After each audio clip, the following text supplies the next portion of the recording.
Okay, so picture this. My family just invited me to the annual reunion, right? And honestly, I knew exactly what was coming, the subtle digs, the brags, the whole show. But here's the twist, they had no idea that my cousin, the so called golden boy, was about to walk straight into a situation he didn't even understand. And me. Well, I've been hiding a little secret of my own. Stick around, because what happens next is, trust me, you won't see coming. Oh, and hey, where are you all watching from today? So there I was, 3 days deep into the worst flu I'd had in ages, buried under a fortress of used tissues, half empty mugs of tea, scattered like casualties, my head pounding like it had its own percussion section. And then, of course, my laptop glows with that cruel blue light, and I see it in email from my mother. Subject line, simple, innocuous. But, oh, I knew exactly what it meant. Vance family reunion. You must come. I groaned so loudly, it scraped my raw throat. I hadn't been to a full family reunion in 4 years. Not since the disaster with Aunt Carol at the potato salad table. Whispering across the backyard about my little computer hobby, asking if it even paid my rent. I just mumbled something vague and fled. That had been my strategy: disappear before anyone could get a clear shot at embarrassing me. But this time, the email wasn't vague. It was a forwarded message from Aunt Carol herself, dripping with that fake enthusiasm she's perfected over decades. It started with "Dearest family," of course. And then the kicker, she was bragging endlessly about my cousin Jason, golden boy Jason, the one everyone in the family measured themselves against and invariably came up short. He had landed some massive, life-changing job, six-figure salary, bonuses, stock options, the works, and they were so proud. Every tiny detail, a reason for applause. Jason had crashed a car and they were still in awe of his reflexes. He got a B on a calculus final, and somehow that made him a genius. And me? Well, me. I was just the quiet, nerdy girl who did her computer thing, still unmarried, still apparently failing by their standards. I stared at that email and felt that cold, familiar dread. Seeing them catch up, showing off Jason, meant exactly one thing: a performance where I was the cautionary tale. And then there was that last line, the one that stabbed straight into the flu-addled pit of my stomach. Please come, Aaron. Aunt Carol specifically asked. Oh, right, she was worried about me. Translation, they wanted a live exhibit of my failure to highlight Jason's brilliance. I closed my eyes and pictured it. The forced smiles, the, oh, look at Aaron, still doing that little job. The subtle jabs that cut just below the ribs. I could almost hear the whispers and see the looks. And then my gaze drifted down to the other document open on my laptop, the onboarding package for my company. My company, that little computer hobby everyone had dismissed. It had grown into the massive international firm that Jason was about to join. And here's the thing, they had no idea. I mean, Jason had applied thinking it was some big, exclusive company, completely unaware that I ran it, that I was the CEO. I let that sink in, feeling a slow, cold smile creep across my face. And suddenly, the flu didn't feel quite as crushing. The dread was still there, sure, but it was mingled with this sharp, almost giddy anticipation. The family didn't just underestimate me, they had no clue. And for once, I was ready. So, while my body ached and my head throbbed, I started planning how I would show up, exactly as they expected, unassuming, a little tired, a little rumpled.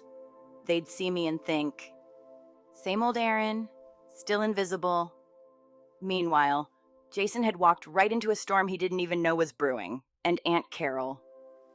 Oh, she was about to find out that the quiet, nerdy girl who had been the family's punchline for years had been quietly building something incredible the whole time.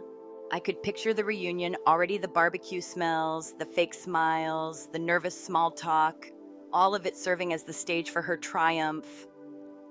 But here's the thing, she was stepping right into my stage now, and I was ready to flip the script. So there I sat, tissues still piled around me, mugs half full of lukewarm tea, flu-ravaged, but focused. The email glowed on the screen, and for the first time in years, I didn't feel small. I didn't feel dismissed. I felt something like power, yes, but also clarity. They thought they had control. They thought they knew the narrative. And here I was, staring it down, about to remind them that the quiet kid in the corner she'd always been, playing a much longer game. I leaned back, took another sip of bitter tea, and let a small, satisfied smirk settle onto my face. They had no idea. I stared at the screen, blinking slowly, trying to make sense of the names on that onboarding list. And then it hit me, Jason,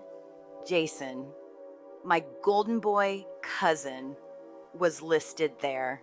Start date Monday. I felt this strange mix of disbelief and amusement bubble up inside me.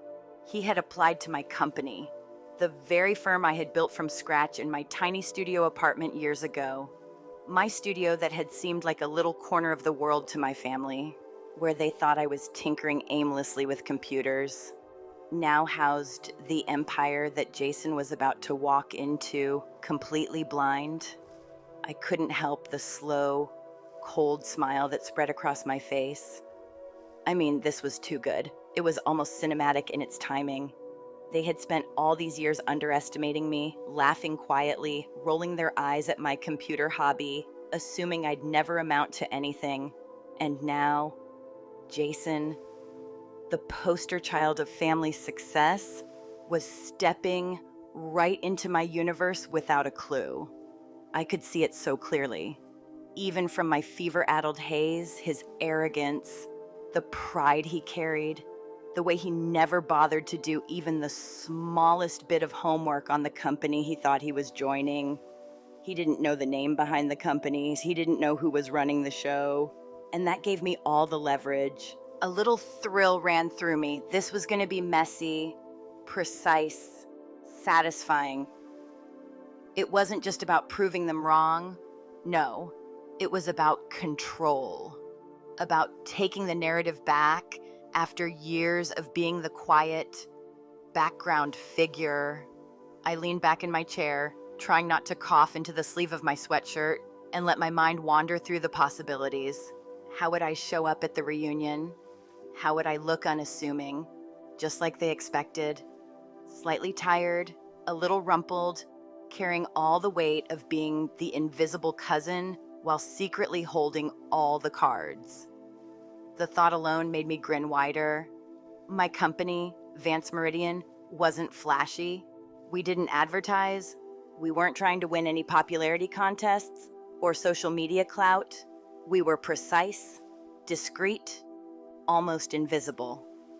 Governments, multinational corporations they called us when their data was compromised or when logistical nightmares threatened millions of dollars. And here I was, looking at a name on a list and realizing my cousin, their golden boy, had just volunteered himself to work for me, completely oblivious to the power dynamics. That, in itself, was delicious. I felt a sense of calm settle over the fevered haze of my body. The flu was still pounding in my skull. My muscles ached like I'd been hit by a truck, but none of that mattered. Nothing mattered except the fact that the family was about to witness a show they never anticipated. And the best part, I was the director, the mastermind, the quiet observer who had been underestimated at every turn. I ran through it in my head, step by step, arrive calm, smile just enough, blend in, let the reunion start on their terms, let Jason feel like he's winning before I quietly flip the table, let Aunt Carol, who had spent decades crafting her narrative of my failure, think she had me exactly where she wanted.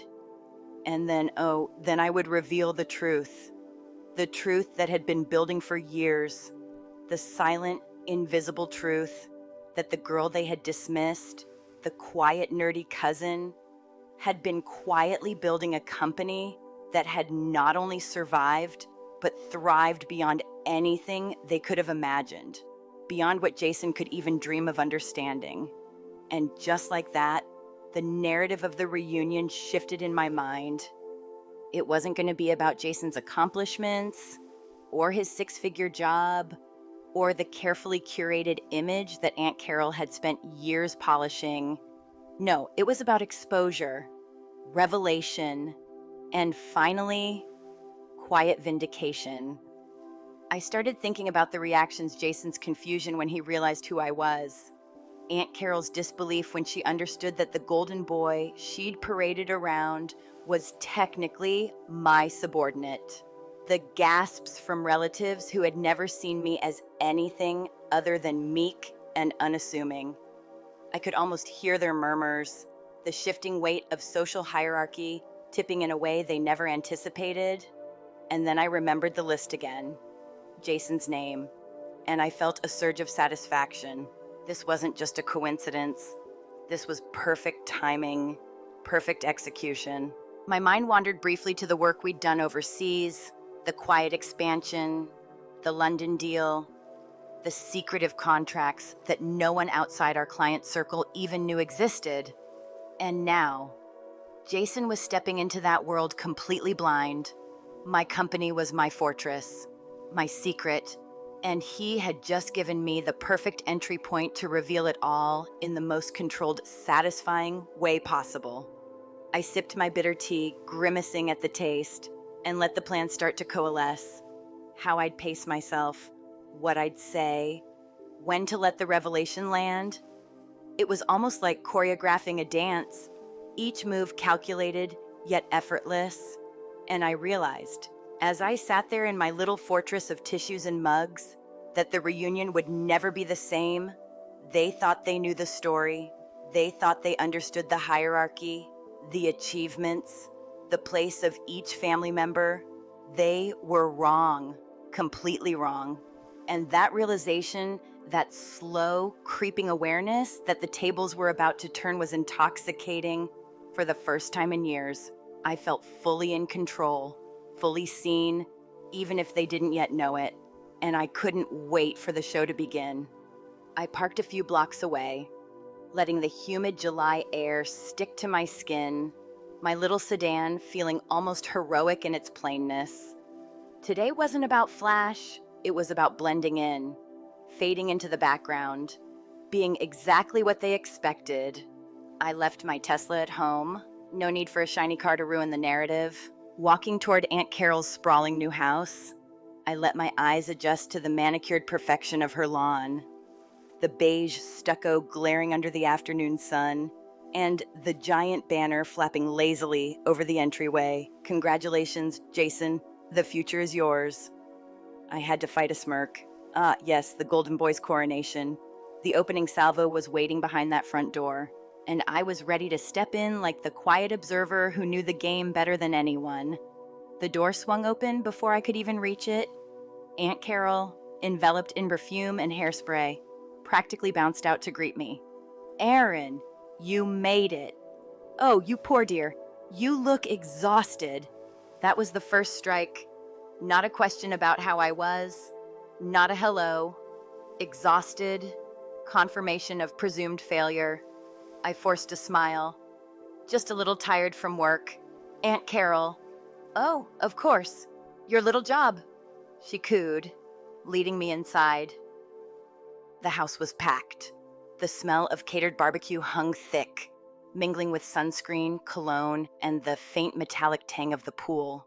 It was a sensory assault I had to navigate while keeping my calm.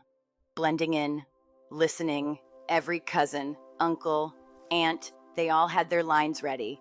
Sympathetic pats, half smiles, the obligatory. Still with that computer thing, Aaron. Small paper cuts, delivered with surgical precision. Well, good to see you. Don't worry, dear. Your time will come. Every phrase, every tone was another reminder of my place in the hierarchy. And I smiled. I nodded. I kept my eyes peeled for Jason. Jason. The star. He was by the pool, a salmon-colored polo, perfectly pressed, crisp linen shorts, his watch catching the sunlight aggressively, signaling success. Around him, the adoring aunt's family members hanging on his every word buzzed with approval. He gestured broadly, laughter spilling from him and the VP of Global Strategy. Incredible synergy, they were saying. Potential for disruption is massive. I almost choked on my lemonade. Those exact words, synergy, disruption, they were lifted directly from the orientation handbook I'd written 5 years ago. He had no idea he was parading around in my world. I found my gaze drifting from him to the others, to the crowd. The cousins whispered, shifting nervously. Some looked at their feet. Everyone sensed the hierarchy in motion. But none of them knew who truly held the power. Aunt Carol swept through the crowd like a queen bee, handing Jason a beer, smothering him in adoring attention, turning her practiced smile on me, pity flickering in the corners of her eyes. It's just wonderful. A real career, security, a future. He'll be a millionaire before he's 30. She leaned in, her perfume nearly making my eyes water, and delivered the line she had been saving all day. That perfect blend of pride and passive aggression. You must be so proud. Aunt Carol. I swallowed. Her expression flickered disappointment that I hadn't reacted exactly how she expected. I let my smile drop, just for a moment. The rocket to the moon she had been building was about to hit turbulence she hadn't anticipated, and I was the one holding the controls. I had to remind myself not to laugh. Not yet. There was timing involved, choreography. But as I moved through the room, observing the interactions, I remembered the old rules of Vance family gatherings. This was a stage. Every handshake, every nod, every whispered comment was performance art. And the narrative was about Jason's success. My quiet, nerdy, supposedly unremarkable life was the counterpoint, the cautionary tale, the foil to highlight his brilliance. And I had been underestimated. Oh, how they underestimated me. My father had taught me the value of patience, of observation, of quiet diligence. And standing here, watching their orchestrated show, I could see all the small moves, all the calculated praises, all the tiny jabs that I had endured for decades, laid bare. I was seeing the past in the present, the subtle digs disguised as concern, Aaron, still doing that little job. The thinly veiled compliments to Jason, our golden boy. And then the sensory details, the laughter, the clinking of glasses, the hiss of the pool filter, the faint smell of burnt barbecue mingling with perfumed air, layered like an undercurrent that my mind absorbed effortlessly. I moved closer to the periphery of the gathering, noting the micro interactions. Uncle Mike, the postman, glancing nervously as Aunt Carol spoke at volume, trying to ensure the crowd hung on her every word. Cousins shifting their weight, laughing at jokes that landed poorly, trying not to draw attention. And then Jason looked my way briefly, the casual glance that barely acknowledged me. That was signature Jason, dismissive everything, implied that my life was too small to contain any details worth asking about. I forced a small, polite nod, keeping my smile firmly in place. Busy, I said casually. Same old, same old. But I could see it, the puff of pride, the way his chest rose slightly when I mentioned his big job, completely unaware that I knew more than he could ever imagine. He was a child in a room full of adults playing at sophistication. And Aunt Carol, she was a marvel to watch. Every movement calculated, every smile, every laugh, ensuring that Jason remained the sun around which all attention orbited.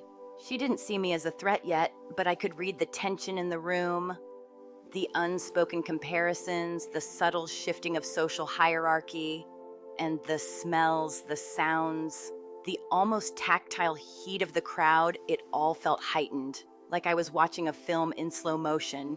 Each step I took, each sip of lemonade, each nod in response to a cousin's polite inquiry was measured, deliberate, calculated. I wasn't hiding, I was observing. I was blending in while planning the reveal, while letting anticipation build. And there it was, the crescendo of the Golden Boy narrative. Jason at the apex of adoration, Aunt Carol glowing in reflected glory, relatives murmuring approval, and me, quietly, inwardly, savoring the irony. They had built a stage for a show of success, for the world to marvel at Jason. And I was going to turn it into a stage for truth, a stage for revelation. And all of it, every sound, every smell, every micro expression was part of the theater I was about to command. I let my eyes scan the room one last time, noting everyone's posture, every whisper, every small sign of anticipation or discomfort. And then I smiled, softly, letting the cold thrill of anticipation wash over me. The show was about to begin, and the first act, observation, patience, and subtle control. They had no idea what was coming, and that, my friends, was the sweetest part. To really understand Aunt Carol and the dynamics of this reunion, you have to know the Vance family hierarchy. We weren't old money, but we were old pride. My grandfather, Arthur Morgan, built a small woodworking shop into a moderately successful regional furniture business. He valued sweat, calluses, and tangible results. My father, quiet, content as a high school history teacher, respectable, stable, but in Aunt Carol's eyes, utterly boring. And Aunt Carol, well, she married a man in real estate and spent decades trying to rebrand the family as high-flying socialites. For her, success wasn't about achievement, it was perception. Zip codes, car brands, fancy titles. And then there was me, the quiet, nerdy girl who didn't fit her narrative. While Jason played quarterback, I learned C++, built databases, and nurtured a small computer hobby that my family dismissed as trivial. My father, bless him, encouraged it. It's where your mind works.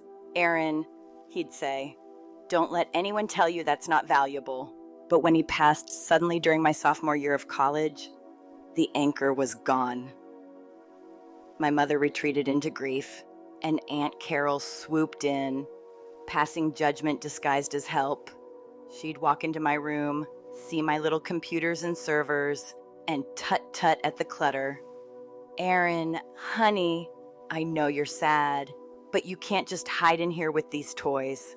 You're 20. You should be out meeting people, interning at a real company, like Jason is at his father's firm. How will you ever find a husband if you smell like soldering iron? I couldn't explain venture capital, so I didn't. I just said, I'm starting my own business. Predictable reactions followed. Grandfather looked disappointed. Mother wrung her hands. Aunt Carol triumphant. I had confirmed her every prediction. Dropout, weirdo, failure. That became my armor. I let them believe I was struggling for the next 10 years. While Aunt Carol bragged about Jason's corner office at his father's tiny real estate firm, I was quietly building Vance Meridian. We acquired clients through word of mouth. Governments and Fortune 500s called us when their systems broke. Their data was compromised. Their logistics were in chaos. We flew to Zurich, Tokyo, London, quietly dominating, quietly invisible. I had kept my name off public-facing materials, letting the work speak for itself. And it did.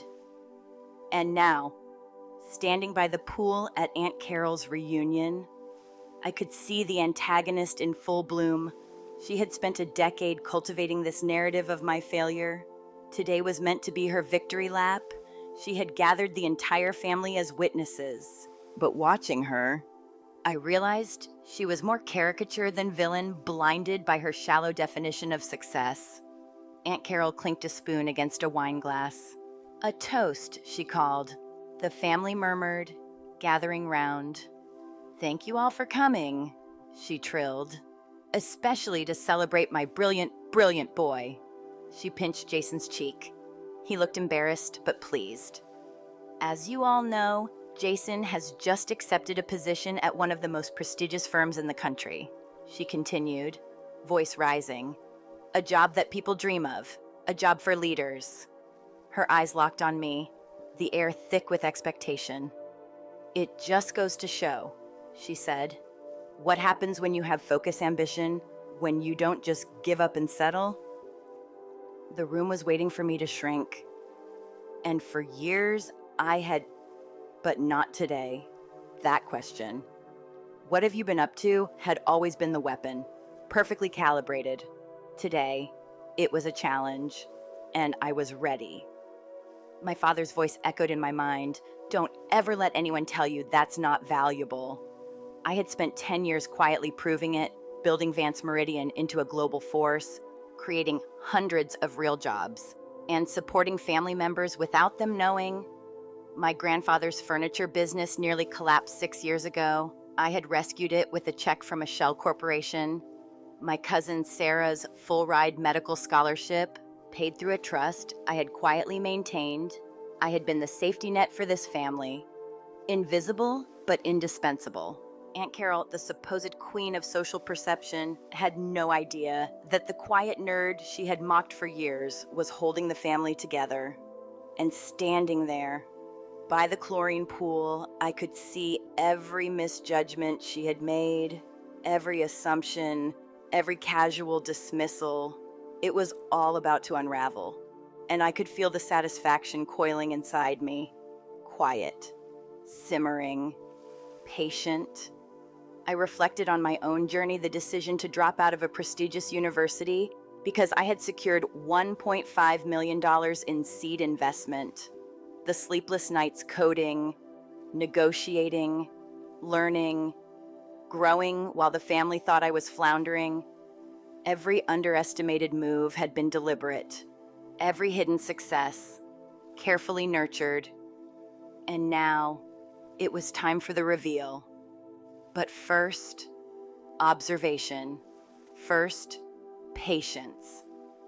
I let the reunion unfold.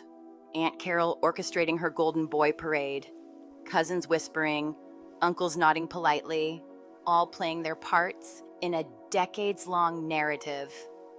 And me, I blended in perfectly, a shadow, a quiet presence, observing, cataloging reactions, feeling the anticipation build. I remembered those early years when any minor success of Jason's was celebrated and mine overlooked. His B in calculus became a triumph. My startup raising millions was met with polite curiosity at best. And yet, through all that, I persisted. Every contract secured, every client satisfied, every international expansion quietly accomplished. They didn't see me, but I was always there, always moving forward, always winning in ways that mattered. And as I watched, I thought, this is it. All the years of being underestimated, of being called a failure, of playing the background role, they think they're watching Jason's victory. They have no idea who built the stage, who paid the bills, who created the reality they're so impressed by. I felt a kind of quiet confidence, the sort that comes from knowing your own worth and power. I could see the simmering plan crystallizing in my mind. Step by step, wait for the perfect moment, reveal the truth in a way they couldn't ignore, make the invisible visible. This wasn't about revenge. It was about setting the record straight, about finally being seen for who I truly was. And Aunt Carol. She was still oblivious, wrapped up in her show, every gesture, every word, rehearsed, meticulously curated. But the game had changed. I had all the leverage, and I knew exactly how to use it. The years of being underestimated weren't wasted, they were preparation. My quiet diligence, my patient observation, my hidden achievements, my understanding of every small dynamic in the room, all of it had been building to this moment. And now, with Jason as the supposed star, Aunt Carol orchestrating, the family gathered, I was ready to quietly, carefully unmask the reality, to reveal the truth that the quiet, nerdy girl they had mocked for years had been running circles around them, shaping outcomes, building empires, and quietly holding the family together. And as I looked around, taking in the faces, the postures, the barely restrained excitement, I felt the familiar thrill of anticipation. The reunion was no longer just a trap, it was a stage for revelation. And I, Aaron Vance, was about to take center stage not with a shout, but with a calm, unshakable presence, the kind that commands attention without demanding it. The curtain was rising, and finally, after years of preparation, it was my turn. The room felt charged as I stepped closer to Jason, letting the energy of the family shift subtly under my observation. Aunt Carol had just delivered her rehearsed lines, the glories of Jason's new job painting him as the golden boy, and I could see the anticipation in every face, waiting for me to fumble, to shrink. But instead, I let silence hang for a moment longer than comfortable. Jason, oblivious to the real world he'd just walked into, was still puffed up with pride. I let my eyes meet his. "Jason?" I said casually, almost conversationally. "I'm glad we're talking because, well, your file came across my desk." His smile faltered slightly. The words were simple, unassuming, but the weight behind them settled immediately. He opened his mouth, probably to brag a little, to assert his authority, and I cut him off gently.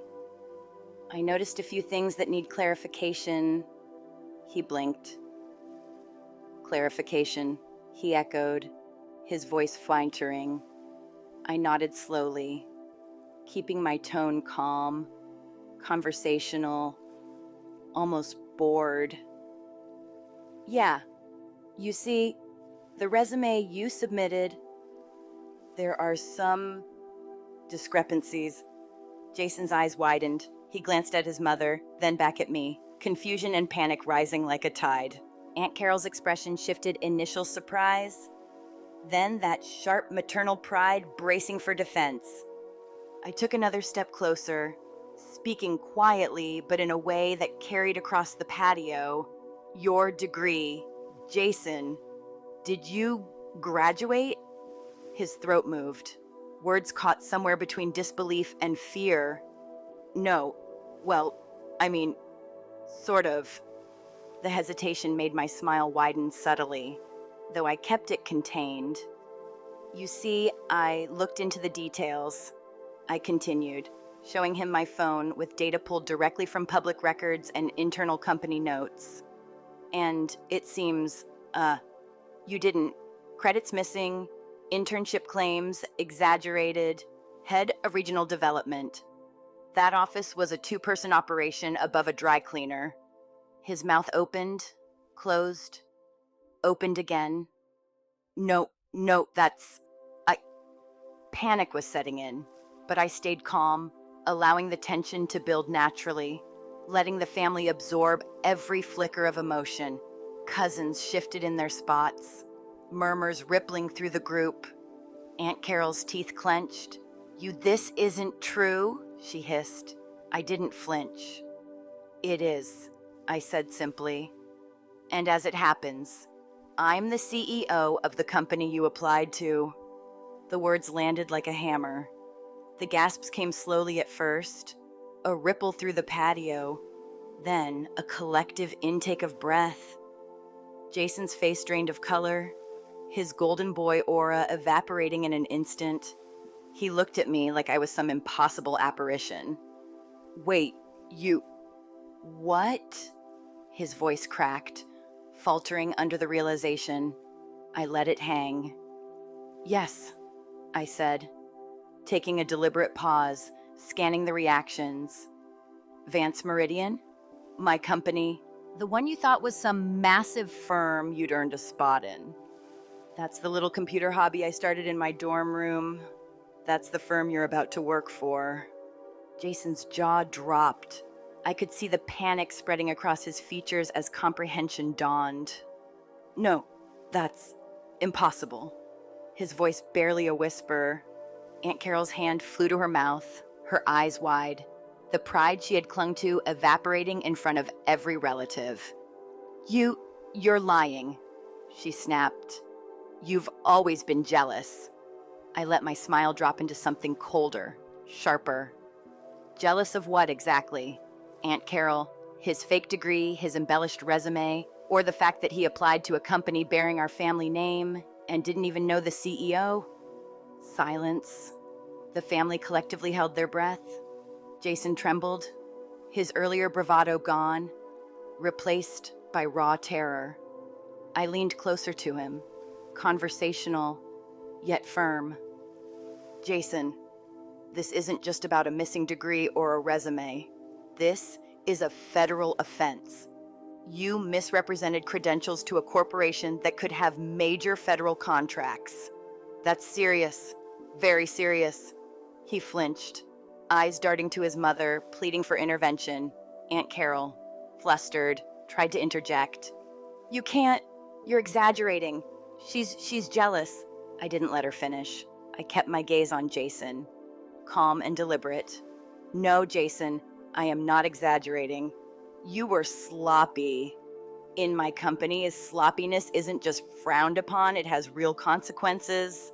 The crowd murmured, eyes bouncing between us, his face contorted with disbelief. He tried to justify, stammering, it's marketing. It's just marketing. His voice was small, pitiful. Aunt Carol gasped, anger flaring, but it was brittle, lacking the usual conviction. How dare you? She spat. Come here and attack my son. You're jealous. You've always been jealous. I laughed softly, mirthless, shaking my head. Jealous of what? Of your son's lies? Of the arrogance he carried into a world he didn't understand? My tone was flat, icy, yet conversational. I let each word settle. I pulled out my phone again, showing evidence, internal orientation documents, non-disclosure agreements, budgets he had never seen, the subtle but damning details of his exaggerated resume. Jason's eyes flicked to each item in shock, his mouth agape. Aunt Carol was sputtering, her carefully curated persona cracking. You hired him, yes, but you've just caught him red-handed. You said it yourself. The file went through your desk. He passed initial algorithmic screening, was interviewed by junior HR. He was sloppy. I let the words linger, watching the slow comprehension sweep over Jason's face. He shrank back, a man suddenly realizing the ground beneath him was collapsing. Cousins whispered, uncles nodded in recognition, the reality of what had just been revealed sinking into the group. Aunt Carol lunged, desperate. You're lying. You're a liar. But I stayed calm. The contrast between her panic and my composure stark. Stop talking, Aunt Carol, I said, my voice firm, commanding attention without shouting. You are accusing me of lying about falsified corporate documents in front of everyone here, including my legal counsel. The murmurs grew, eyes widened. Jason, silent now, trembling, finally met my gaze. You didn't just lie. You were sloppy. I repeated gently, conversationally, emphasizing the subtle but critical distinction between arrogance and ignorance. In this company, mistakes like that, they matter. The panic in his eyes intensified. His golden boy facade had crumbled completely. He was caught in a web he didn't even see being spun until the last second. Aunt Carol tried again, voice high-pitched and wavering. It's family, you can't do this to him. I shook my head, almost pitying her. Family, yes, but integrity isn't optional. You offered him a position under false pretenses, I'm responsible for ensuring competence, honesty, and accountability in my company. That's non-negotiable. My grandfather, Arthur, who had been silently observing, shifted in his chair. The weight of my authority, both familial and corporate, was now unmistakable. The tension in the air was palpable. You could cut it with a knife. Every relative, every whisper, every suppressed gasp contributed to the dramatic tableau. Jason looked around helplessly, realization dawning fully now. He had been the golden boy, the family star, the showcase of success, and suddenly, the stage was flipped. I held my calm, letting each reaction sink in. Aunt Carol's face was a mask of horror, anger, and disbelief, her carefully constructed world crumbling in real time. Jason was mute, physically shrinking under the revelation.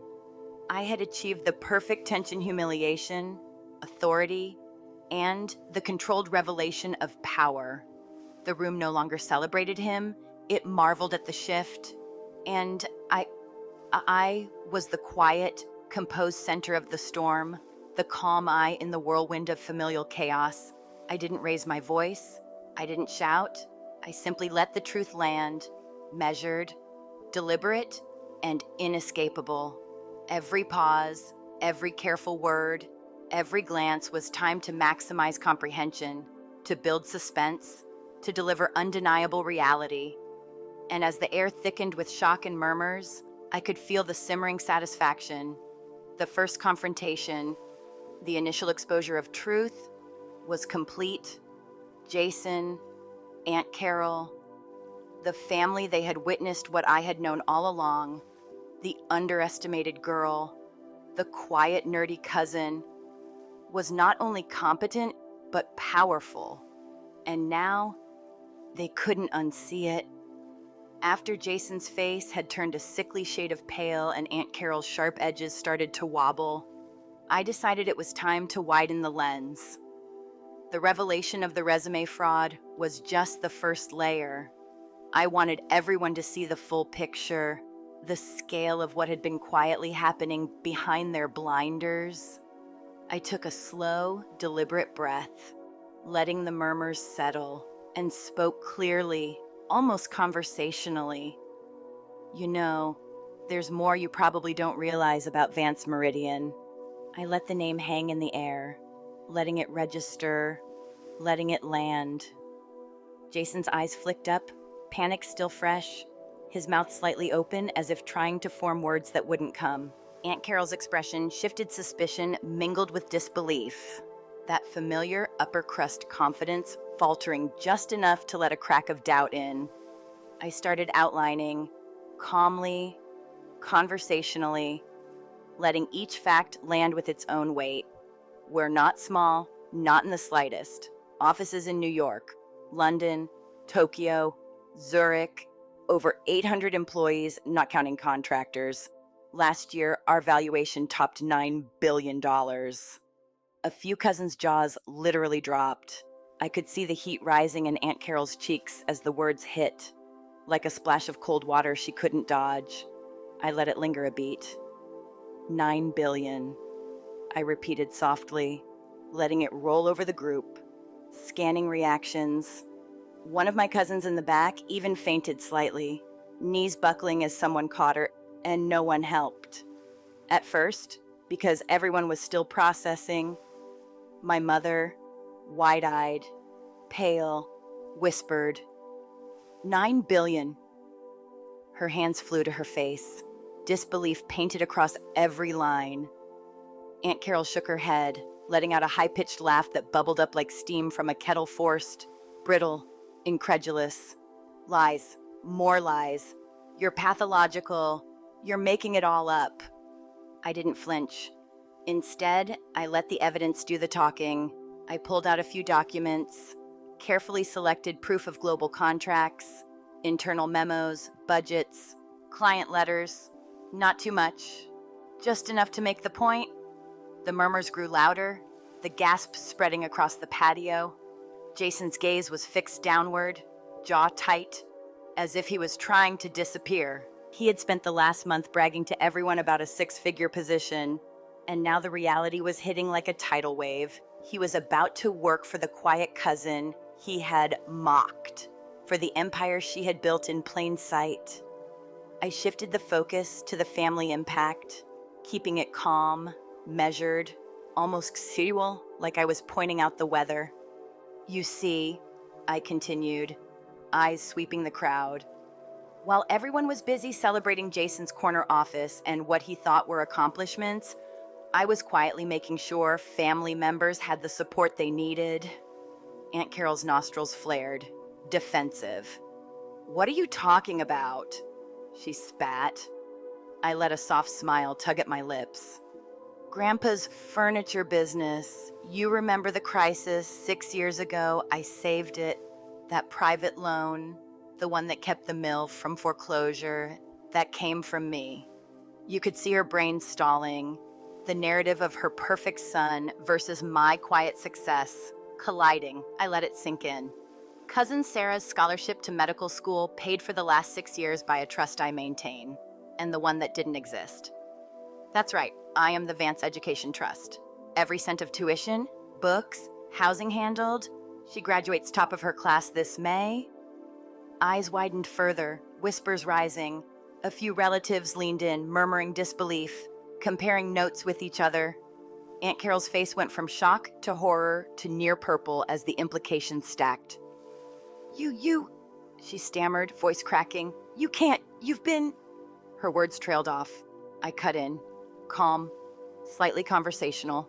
"I've been here all along, quietly, invisible, building, supporting, correcting what others might call failure." The irony hung heavy in the air. Jason's shoulders slumped, realization sinking in that he wasn't just unprepared, he had been misled by the very narrative his mother had controlled for years. I let my eyes meet his, conversational, steady, giving him space to absorb the full weight. "This isn't about vengeance," I continued, pacing my words for impact. "It's about clarity. You've all been operating under a misconception. You thought I was lost, that I was struggling. In truth, I've been the one holding the net for this family, keeping things afloat without anyone realizing." Another pause, letting the shock solidify. Cousins whispered to each other, looking at Jason, at Aunt Carol, their assumptions unraveling. My mother's hand flew to her mouth, eyes wide, tears threatening. Aunt Carol's lips pressed into a thin line, high-pitched, exasperated gasps escaping. And Jason, he looked as though the floor had dropped beneath him entirely. "You knew," he whispered, voice small, incredulous. I nodded gently, almost conversational, as if remarking on a mild inconvenience. "I did, and while you were learning to parrot the right words, impressing the family with what you thought were achievements, I was quietly building the foundation, supporting the family, and yes, running a multi-billion-dollar company." The quiet calm of my delivery contrasted sharply with the chaos spreading across the patio. I let my words linger, letting the weight sink in. Eyes darted between me, the documents, and the family members who had fainted or doubled over in shock. "And what's interesting," I added conversationally, "is that this isn't some overblown story. Every contract, every job, every financial move is real. Real impact, real responsibility." Jason's head drooped, utterly defeated.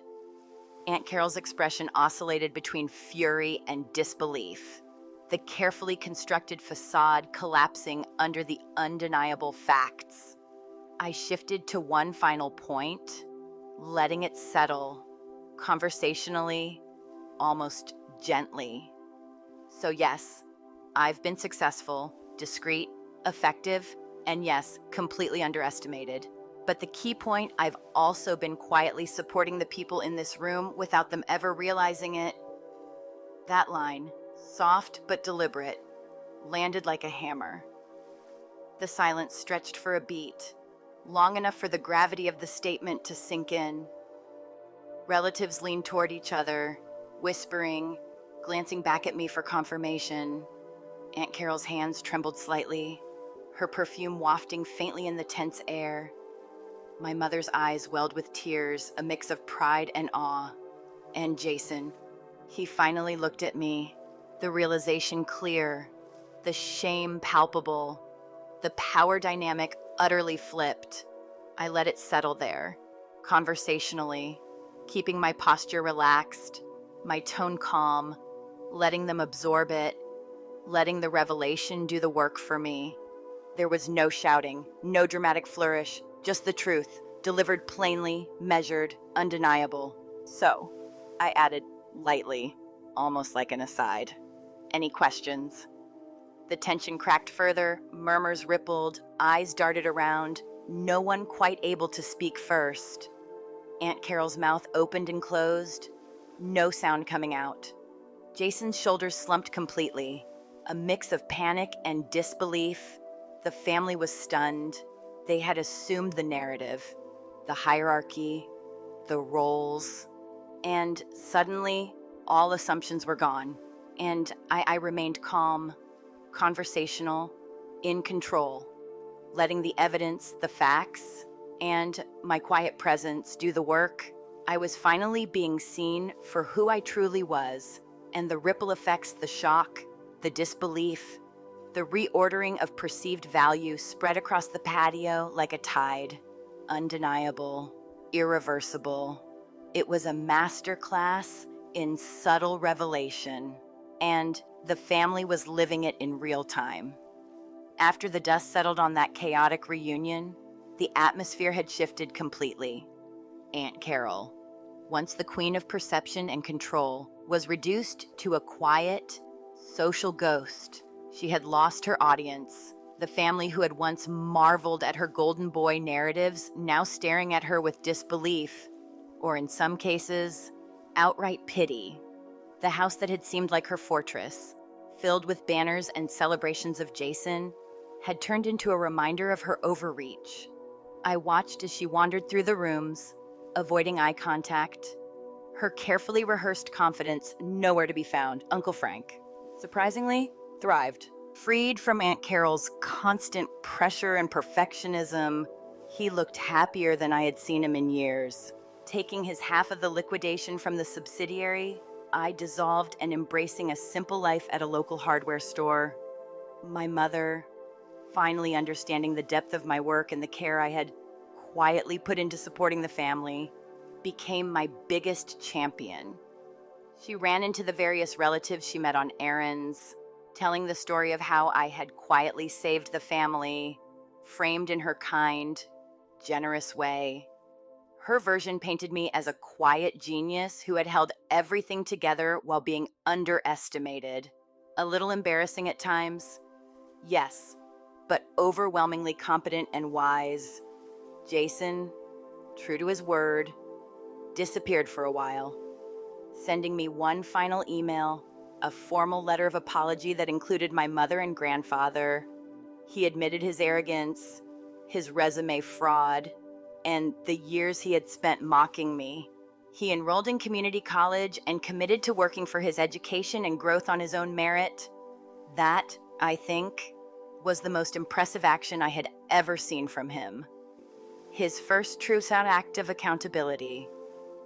The relationship with my grandfather, Arthur, transformed completely. The man who had always been distant, critical, and quietly demanding suddenly reached out regularly, calling every Sunday just to talk, to ask about my company, my work, and even stories about my father that I had never known. He visited the office, walking through the floors, observing the quiet but bustling analysts. And finally, I could see the respect in his eyes. He understood in a way he hadn't before the value of building something real, of creating systems and solutions that lasted. By Thanksgiving, 6 months later, the family gathered again at my grandfather's house for the first time in years. The air was warm, filled with conversation and laughter. But there was a palpable difference this time. The hierarchy wasn't dictated by perception or shallow pride. Aunt Carol and Uncle Frank were present, smaller, quieter, different. Carol avoided eye contact at first, but I approached her directly. "Aunt Carol," I said simply. She flinched, then managed. "Aaron, you look well." "So do you." I smiled faintly, keeping it casual. "I hope you're settling in." There was an awkward pause, and then I added, "My company's charitable trust, the one that actually exists, is looking for a new administrator. It's mostly paperwork, managing grants like the one Sarah benefited from. It's a job if you're interested."